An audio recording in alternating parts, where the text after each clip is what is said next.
이재명 대통령이 오늘부터 3박 4일 동안 중국을 국빈 방문합니다. 청와대 취재기자 연결해서 자세한 내용 들어보겠습니다. 이다연 기자, 먼저 이 대통령 일정을 자세히 소개해 주시죠. 네, 저는 지금 베이징 프레스센터 앞에 나와 있습니다. 이재명 대통령은 한국을 출발해 이곳 베이징으로 향하고 있습니다.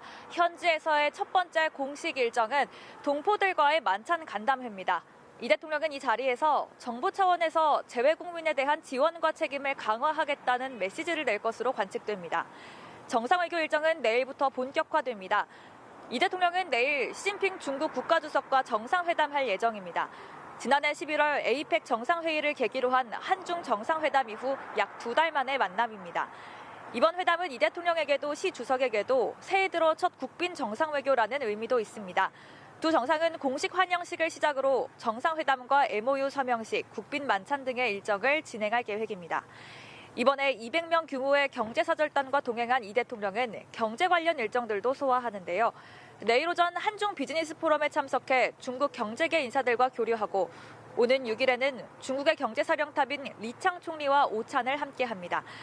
이 대통령은 7일에는 중국의 경제 중심지인 상하이에서 한중 벤처 스타트업 서밋에 참석합니다.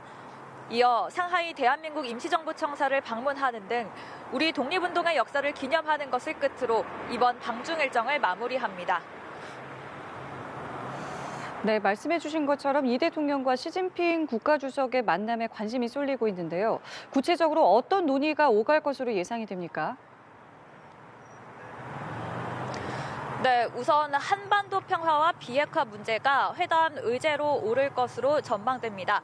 앞서 청와대는 한중 관계의 전면 복원이 한반도 문제 해결의 돌파구 마련에도 기여할 수 있도록 중국의 건설적인 역할을 당부하겠다고 설명했는데요.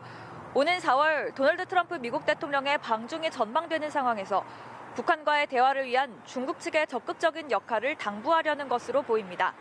한중 정상은 양국의 민감 현안도 논의할 예정입니다. 특히 한한령 완화 등 문화 관련 이슈와 서해 구조물 문제와 관련해 두 정상이 진전 방안을 찾을지가 관전 포인트입니다. 또 이 대통령은 핵 추진 잠수함 도입의 필요성과 핵잠이 방어적 성격이라는 점에 대해서도 설명할 것으로 예상되는데요. 다만 양국이 회담 결과를 담은 공동문건을 발표하지는 않을 전망입니다. 이런 가운데 이 대통령은 방중 직전 진행한 중국 CCTV와의 인터뷰에서 하나의 중국을 존중한다는 입장을 밝혔습니다.